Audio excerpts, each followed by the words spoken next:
Hello दोस्तों, नमस्कार। आज हम बात करेंगे भारतीय राज्य व्यवस्था के बारे में, इंडियन पॉलिटी। ये जो सीरीज है ये क्विक रिवीजन सीरीज है फॉर RO ARO एग्जाम। ठीक, जैसा कि आपको पता है 11 फरवरी को RO ARO का एग्ज़ाम होने वाला है। कोशिश करेंगे 11 फरवरी से पहले करीब करीब 5 फरवरी तक हम जो है कंप्लीट जीएस का क्विक रिवीजन आपको करा दें। तो ठीक, प्लीज़ वीडियो को लाइक करें, दोस्तों में शेयर करें और चैनल को भी सब्सक्राइब कर लें अगर इसी प्रकार से आप जो है क्विक रिवीजन सीरीज चाहते हैं तो। ठीक, और RO ARO, ठीक है ना। अब जो है डिटेल में पढ़ने का कोई फ़ायदा नहीं है, ना टाइम है। बस आपको वन लाइनर फॉर्मेट में पढ़ते जाओ, ठीक है ना। और इसके साथ जो है ना आपके पास कोई पेड क्विज है या फ्री क्विज है उसे लगाओ। ठीक, इसके बाद जो है ना अगर मॉक लगाने का मूड है तो लगा लो। वैसे मॉक का बहुत ज़्यादा टाइम नहीं है, और चाहो तो जो है ना 25 जनवरी तक लगा लो।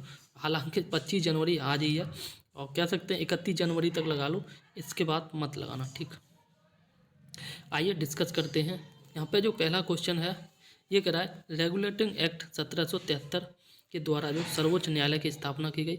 बस आपको ध्यान से पढ़ना है। रेगुलेटिंग एक्ट 1773 के द्वारा सर्वोच्च न्यायालय की स्थापना कोलकाता में की गई थी 1774 में, अगले साल। ठीक, भारतीयों को भारत के प्रशासन में भाग लेने के अधिकार जो है किस अधिनियम के द्वारा प्राप्त हुए? ये क्वेश्चन आया हुआ है 1833 के अधिनियम के द्वारा। ठीक, नेक्स्ट क्वेश्चन कह रहा है कि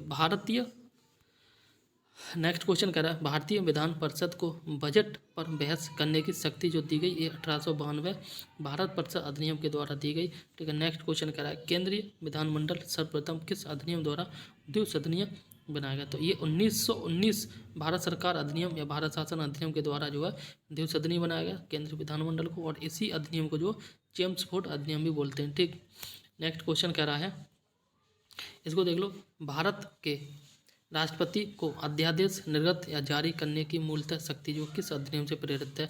ठीक है ना, तो ये भारत शासन अधिनियम 1935 से प्रेरित है। और इसके साथ अगर हम बात करें अध्यादेश का जो संविधान है उसमें आर्टिकल क्या है? ये आर्टिकल 123 1 2 3। ठीक, इसी प्रकार से नेक्स्ट क्वेश्चन यहाँ पे कह रहा है, यहाँ पे देख लो, भारत का संवैधानिक विकास किस प्रकार से हुआ? ईस्ट इंडिया कंपनी के अंतर्गत और जो है ब्रिटिश क्राउन के अंतर्गत। ठीक है ना, तो यहाँ पर डिटेल में आप देखें तो यहाँ पे देख लो, सबसे पहले ईस्ट इंडिया कंपनी के अंतर्गत बात करेंगे। ठीक है ना, ईस्ट इंडिया कंपनी के अंतर्गत सबसे पहले रेगुलेटिंग एक्ट 1773 आई, फिर पिट्स इंडिया एक्ट 1784 आई, चार्टर एक्ट 1793 में आया, और चार्टर एक्ट 1813 में आया, और 1833 में चार्टर एक्ट आया, और 1833 में ही एक काम किया गया था जो अभी हमने देखा था। इसके बाद जो है ना यहाँ पर 1853 में चार्टर एक्ट आया। ठीक, 1833 में क्या हुआ था काम? देखो ये क्वेश्चन आया भी है, किधर गया, ये रहा। भारतीयों को भारत के प्रशासन में जो भाग लेने का अधिकार जो मिला हुआ था ये 1813 के चार्टर एक्ट में मिला था। ठीक, हम पहुंच गए थे चार्टर एक्ट 1853 में। अब बात करते हैं 1857 में क्रांति हुई। ठीक है ना, और उसके बाद जो है ना ब्रिटिश का क्राउन के अंतर्गत जो है भारत का शासन आ गया। ठीक, इसके बाद 1858 का शासन भारत शासन अधिनियम, फिर भारत परिषद अधिनियम 1861, भारत परिषद अधिनियम 1892, भारत परिषद अधिनियम 1909 और भारत शासन अधिनियम 1919। ठीक है ना, इसी प्रकार से भारत शासन अधिनियम 1935 में भारतीय स्वतंत्रता अधिनियम ये 1947, और इसी अधिनियम के अंतर्गत जो भारत को स्वतंत्र कर दिया गया। ठीक, कोशिश करेंगे कि जल्दी पढ़ें और जल्दी खत्म करें, जल्दी से रिवीजन करें, क्योंकि आई नो बेटर कि आप जो है ना सारा का सारा पढ़ चुके हैं, बस अभी लास्ट टाइम में आपको रिवीजन ही करने की ज़रूरत है। द्वैध शासन व्यवस्था का जो है किस अधिनियम द्वारा लागू की गई थी? तो द्वैध शासन व्यवस्था जो है ये केंद्र में बात की जा रही है, केंद्र में याद कर लेना, ये 1935 के भारत शासन अधिनियम के द्वारा लागू की गई थी। नेक्स्ट क्वेश्चन कह रहा है कि ब्रिटिश भारत में किस अधिनियम में संघीय शासन का प्रावधान था? ये भी जो है भारत शासन अधिनियम 1935 के अंतर्गत हुआ। ठीक, भारत शासन अधिनियम 1919 की समीक्षा करने के लिए वर्ष 1927 में, कब? वर्ष 1927 में जो है साइमन कमीशन का गठन किया गया था, और साइमन कमीशन भारत में जो है 1928 में आया था। ठीक है ना, क्वेश्चन बन जाता है साइमन कमीशन का गठन क्यों आया था? तो 1919 का जो अधिनियम था उसकी समीक्षा करने के लिए आया था। ठीक है ना, साइमन कमीशन में जो 1927 में गठन हुआ, 1928 में भारत आया। साइमन के नाम से उसका अध्यक्ष था, इसलिए उसका नाम साइमन कमीशन पड़ गया। ठीक, नाउ आगे बात करते हैं। यहाँ बात की जा रही है अखिल भारतीय संघ स्थापित करने का प्रावधान जो है किस अधिनियम में। ये जो अखिल भारतीय संघ की बात की जाए तो 1935 के अधिनियम में बात की गई है। ठीक, नेक्स्ट क्वेश्चन देख लेते हैं। भारत के संविधान में जो है केंद्र और राज्यों के मध्य किया गया शक्तियों का विभाजन जो भारत शासन अधिनियम 1935 के अंतर्गत किया गया। ठीक है ना। जो नेक्स्ट क्वेश्चन कह रहा है, इस निर्वाचन संविधान एक निर्वाचित संविधान सभा के द्वारा भारत का संविधान का निर्माण करने का प्रस्ताव जो है ये क्रिप्स मिशन के द्वारा दिया गया था। क्रिप्स मिशन जो है 1942 मतलब 1942 में आया था। और नेक्स्ट क्वेश्चन कह रहा है, भारतीय संविधान सभा का गठन जो है ये कैबिनेट मिशन 1940 के अंतर्गत किया गया था। ठीक है ना। इसी प्रकार से नेक्स्ट क्वेश्चन कह रहा है कि कैबिनेट मिशन के द्वारा जो प्रस्तुत योजना के अनुसार संविधान सभा में प्रांतों से प्रतिनिधियों का निर्वाचन जो किस अनुपात में था। ये जो 10 लाख मतलब 10 लाख की जनसंख्या पर एक प्रतिनिधि निर्वाचित होकर और संविधान सभा का सदस्य या अध्यक्ष के रूप में चुना गया था। ठीक, नेक्स्ट क्वेश्चन कह रहा है कि संविधान सभा का निर्माण करने वाली संविधान सभा के सदस्यों का चुनाव करने के लिए किसके द्वारा किया गया था। ये विभिन्न इसमें जो प्रांत थे, ठीक है, विधानसभाओं के अंतर्गत था। विभिन्न प्रांतों की विधानसभाओं के द्वारा चुनाए गए थे। और यहाँ पे बात करते हैं अब अंतरिम सरकार के बारे में। ठीक, अंतरिम सरकार के बारे में बात कर लेते हैं 1940। तो अंतरिम सरकार में कौन किया था उसके बारे में यहाँ पे देख ले। और यहाँ से क्वेश्चन बनता है, जवाहरलाल नेहरू जो थे वो राष्ट्रमंडल संबंध और विदेशी मामले से संबंधित थे। ठीक है ना, के देखते थे। सरदार वल्लभ भाई पटेल ये गृह मंत्री सूचना प्रसारण मंत्री थे। राजेंद्र प्रसाद जो है ये खाद्य एवं कृषि मंत्री थे। वही बात करें जॉन मथाई के, तो जॉन मथाई जो उद्योग एवं नागरिक आपूर्ति मंत्री थे। ठीक, इसी प्रकार से जगजीवन राम की बात करें तो ये जो श्रम मंत्री थे। सरदार बलदेव सिंह ये जो रक्षा मंत्री थे। जिसकी देह में बल होगा तो भाई तो रक्षा कर पाएगा देश। इस प्रकार से याद कर लो। लियाकत अली खान वित्त मंत्री थे। ठीक है ना। और नेक्स्ट क्वेश्चन, सी राजगोपालाचारी ये जो है शिक्षा एवं कला मंत्री थे। ठीक, वही बात करें जब भारत स्वतंत्र हो गया था उस समय शिक्षा मंत्री थे प्रथम, और वो थे अबुल कलाम आज़ाद। ठीक,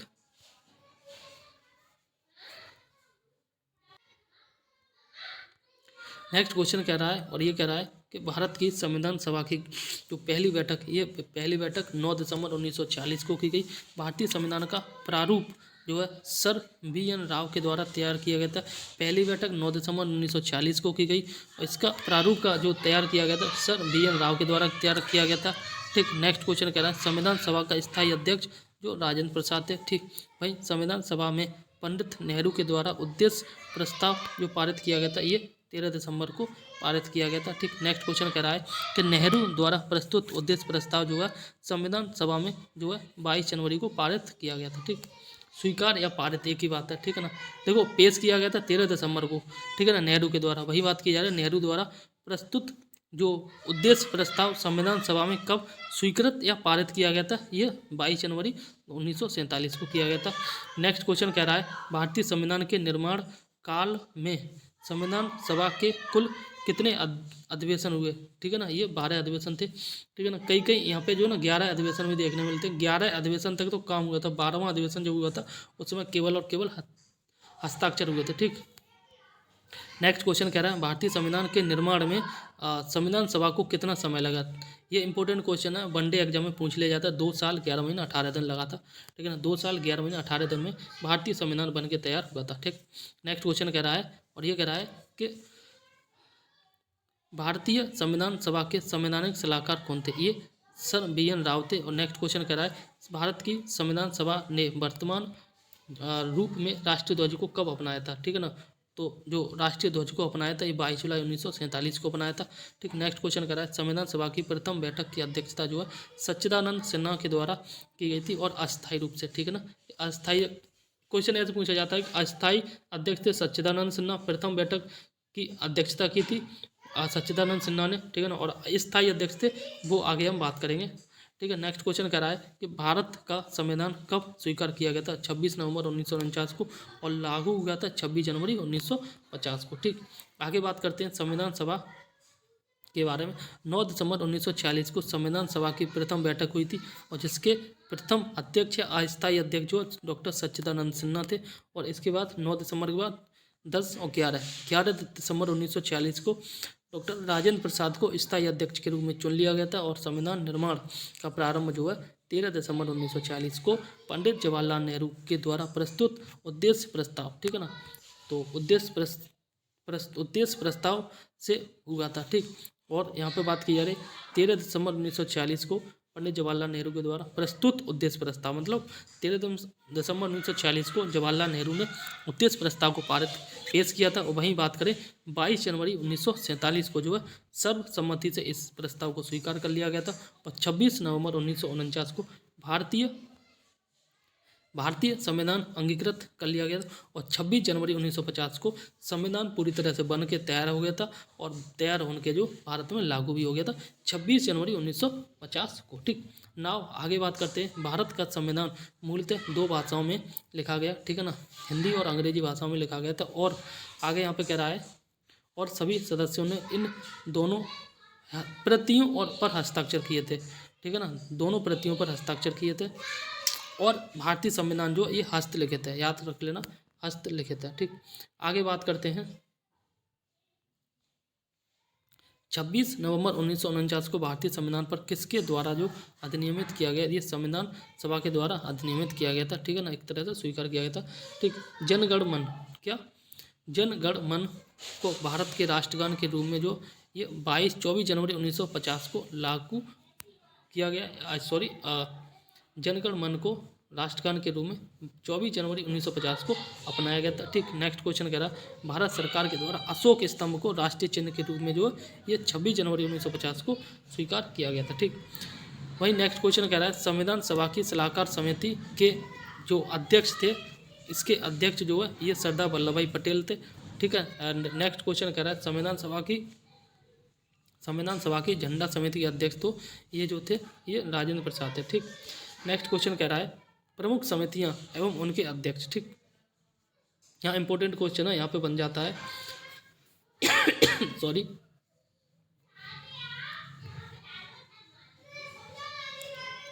यहाँ पे देखते हैं संघ शक्ति समिति के अध्यक्ष पंडित जवाहरलाल नेहरू थे। संघीय संविधान समिति के अध्यक्ष पंडित जवाहरलाल नेहरू थे।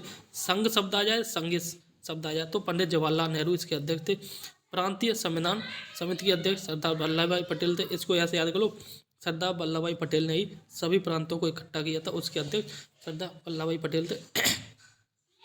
प्रारूप समिति के अध्यक्ष सभी को पता है डॉक्टर भीमराव अम्बेडकर थे, ठीक। नेक्स्ट क्वेश्चन कह रहा है मौलिक अधिकारों एवं अल्पसंख्यकों संबंधी परामर्श समिति के अध्यक्ष सरदार वल्लभ भाई पटेल थे, ठीक।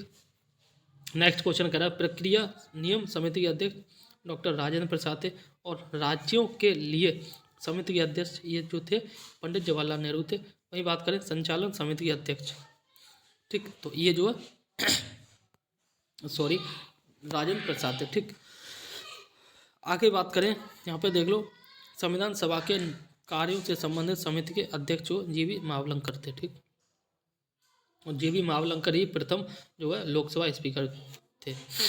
नेक्स्ट क्वेश्चन कह रहा है डॉक्टर बी आर अम्बेडकर की अध्यक्षता में संविधान सभा की प्रारूप समिति में 6 अन्य सदस्य थे। 6 अन्य सदस्य जो थे वो देख लेते हैं। इनसे क्वेश्चन बन जाता है एन गोपाल स्वामी थे, एन गोपाल स्वामी अयंगर थे और डॉक्टर के मुंशी थे, ठीक। बी एम मित्रा थे और बाद में इनकी जगह पर जो माधवराव आ गए थे, ठीक, माधवराव आ गए। अल्लादी कृष्ण स्वामी अय्यर थे और मोहम्मद सादुल्ला थे और डॉक्टर पी खेतान थे। पी खेतान की जगह बाद में टी कृष्णमाचारी आ गए थे, ठीक।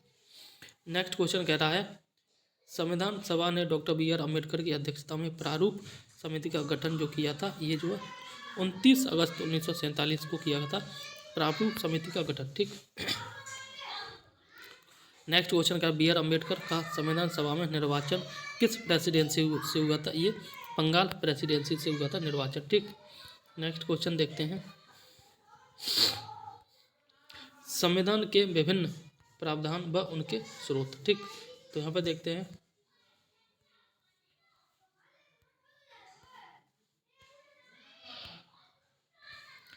नेक्स्ट क्वेश्चन कह रहा है और ये देख लो आप यहाँ पे कह रहा है कि भारतीय संविधान में मौलिक कर्तव्यों का विचार जो किस देश से लिया गया, ये मौलिक कर्तव्य जो है ना रूस से लिया गया, ठीक है ना। नेक्स्ट क्वेश्चन कह रहा है भारतीय संविधान को राज्य के नीति निर्देशक तत्वों की जो संकल्पना ये आयरलैंड से ली गई है, ठीक। नेक्स्ट क्वेश्चन कह रहा है, और ये देख लो आप, ये कह रहा है भारतीय संविधान की प्रस्तावना में सम्मिलित स्वतंत्रता, समानता एवं बंधुत्व का सिद्धांत जो किस देश से लिया गया, ये फ्रांस से लिया गया, ठीक है ना। और नेक्स्ट क्वेश्चन कह रहा है, ये कह रहा है भारत में न्यायिक पुनरावलोकन की संकल्पना जो किस देश से ली गई है, ठीक है ना। तो ये भी जो न्यायिक पुनरावलोकन की संकल्पना जो संयुक्त राज्य अमेरिका से ली गई है, ठीक। इसी प्रकार से नेक्स्ट क्वेश्चन कह रहा है, यहाँ पे देख लो, भारतीय संविधान एक विशेष संविधान सभा द्वारा निर्मित एवं लिखित संविधान है, ठीक है ना। और इस दृष्टिकोण से भारतीय संविधान अमेरिकी संविधान के समतुल्य। नेक्स्ट क्वेश्चन कह रहा है, यहाँ पे देखते हैं भारतीय संविधान में संवैधानिक संशोधन का प्रावधान जो किस देश से लिया गया, ये दक्षिण अफ्रीका से लिया गया, ठीक। नेक्स्ट क्वेश्चन कह रहा है भारत के संविधान में सम्मिलित आपातकालीन उपबंध जो किस देश से संविधान से लिए गए, ये जो जर्मनी से लिए गए, ठीक। वही बात की जा रही है शक्तिशाली केंद्र के साथ संघ भारत की संघात्मक व्यवस्था किस देश के संविधान से प्रेरित है, ये कनाडा के देश से प्रेरित है, ठीक। वही बात करें भारत के संविधान में सम्मिलित समवर्ती सूची जो किस देश से ली गई, समवर्ती सूची ऑस्ट्रेलिया के संविधान से ली गई है। और भारतीय संविधान में नियत विधि द्वारा स्थापित प्रक्रिया किस देश के संविधान से जो ग्रहण की गई है, जापान से ग्रहण की गई है, ठीक। नेक्स्ट क्वेश्चन कह रहा है भारतीय संविधान में मूल कर्तव्यों का प्रावधान किस देश के संविधान से प्रेरित है, ये जो है रूस से प्रेरित है। और भारतीय संविधान में संसदीय विशेषाधिकार, क्या संसदीय विशेषाधिकार की संकल्पना किस देश के संविधान पर आधारित है, ये जो है ब्रिटेन के देश के संविधान पर आधारित है, ठीक। आगे यहाँ पे देख लेते हैं भारतीय संविधान में विधि निर्माण प्रक्रिया जो ब्रिटेन से ली गई है, जबकि विधि द्वारा स्थापित प्रक्रिया जो है जापान से ली गई है, ठीक। अब यहाँ पे देखते हैं नेक्स्ट क्वेश्चन, यहाँ पे बात की जा रही है भारत के संविधान में सम्मिलित मूल अधिकार जो किस देश से लिए गए, ये यूएसए से लिए गए, ठीक। वही बात करते हैं यहाँ पे विभिन्न देशों के संविधान से लिए गए विभिन्न प्रावधान, ठीक है ना। जैसे यहाँ पे बात की जा रही है यूएसए से क्या क्या लिया गया, प्रस्तावना के शब्द लिए गए, हम भारत के लोग, ये जो है ना रूसों की आवाज़ है, ठीक। और दूसरा है मूल अधिकार लिए गए, स्वतंत्र न्यायपालिका ली गई और न्यायिक पुनरावलोकन लिया गया, सर्वोच्च न्यायालय एवं उच्च न्यायालय के न्यायाधीशों के पद से हटाए जाने की प्रक्रिया ली गई, ठीक। इसी प्रकार से जो है राष्ट्रपति पर महाभियोग, ये भी अमेरिका से लिया गया, जनहित याचिका अमेरिका से ली गई, न्यायिक पुनरावलोकन प्रणाली अमेरिका से ली गई, ठीक। उपराष्ट्रपति का पद ये भी अमेरिका से लिया गया और यथोचित विधि प्रक्रिया अमेरिका से ली गई, ठीक। आगे बात करें ब्रिटेन, तो ब्रिटेन जो है ये विधि का शासन, ठीक है ना, विधि का शासन लिया गया ब्रिटेन से। संसदीय शासन प्रणाली ब्रिटेन से ली गई, एकल नागरिकता और द्विसदनीय व्यवस्था, विधि निर्माण प्रक्रिया, सर्वाधिक मत के आधार पर चुनाव जीत का निर्णय, विधायिका में अध्यक्ष पद की भूमिका और संसदीय विशेषाधिकार, ये सारे के सारे ब्रिटेन से लिए गए। अब दक्षिण अफ्रीका की बात करें तो यहाँ से जो है ना संविधान संशोधन की प्रक्रिया ली गई और राज्यसभा के सदस्यों का निर्वाचन जो दक्षिण अफ्रीका से लिया गया। अब बात करते हैं कनाडा से, तो कनाडा से क्या क्या लिया गया, सशक्त केंद्र के साथ संघीय व्यवस्था ली गई, शक्तियों का वितरण लिया गया, अवशिष्ट शक्तियों का केंद्र में निहित होना, ये लिया गया, ठीक है ना। इसी प्रकार से नेक्स्ट बात करें तो यहाँ पे देख लो, यहाँ केंद्र द्वारा राज्यों में राज्यपाल की नियुक्ति ली गई और उच्चतम न्यायालय का परामर्शी न्याय निर्णय लिया गया, ठीक है। संघात्मक विशेषता ली गई, ये कनाडा से ली गई। अब बात करते हैं ऑस्ट्रेलिया से क्या क्या लिया गया, ठीक। तो ऑस्ट्रेलिया से जो है ये समवर्ती सूची ली गई है, ठीक। व्यापार लिया गया, वाणिज्य लिया गया, समागम लिया गया कि स्वतंत्रता संबंधी प्रावधान, संसद के दोनों सदनों की संयुक्त बैठक, ठीक है ना। आगे बात करते हैं आयरलैंड के संविधान से क्या लिया गया, तो आयरलैंड के संविधान से राज्य के नीति निर्देशक तत्व, यही इंपॉर्टेंट पूछा जाता है, बाकी राष्ट्रपति की निर्वाचन पद्धति और जो है राज्यसभा में सदस्यों का नामांकन, ये आयरलैंड से लिया गया। और फ्रांस के संविधान से जो क्या लिया गया, स्वतंत्रता लिया गया, समानता और बंधुत्व, 3 शब्द लिए गए, स्वतंत्रता, समानता, बंधुत्व और गणतंत्रात्मक व्यवस्था जो है फ्रांस के संविधान से ली गई, ठीक। आगे बात करें रूस से, रूस से जो है बाद में मौलिक कर्तव्य लिया गया जब 42वां संविधान संशोधन 1976 में हुआ था, क्योंकि 42वें संविधान संशोधन के अंतर्गत ये जो है मूल कर्तव्य 10 मूल कर्तव्य को जोड़ा गया। बाद में 11वां जो मूल कर्तव्य है ये 2002 में जो संविधान संशोधन हुआ था तब जोड़ा गया था। ठीक है ना। आगे बात करते हैं रूस से और क्या क्या लिया गया। रूस से जो प्रस्तावना में सामाजिक, आर्थिक एवं राजनीतिक न्याय का आदर्श लिया गया। जर्मनी से जो है ये आपातकाल के समय मूल अधिकारों का स्थगन, और जापान से जो ये विधि द्वारा स्थापित शासन प्रक्रिया ली गई। इस वीडियो में थोड़ा रखेंगे, ठीक है ना। नेक्स्ट वीडियो में कोशिश करेंगे 1 से 1.5 घंटे की वीडियो बनाएं और वहाँ से जो है ज़्यादा से ज़्यादा टॉपिक को कवर कर सकें।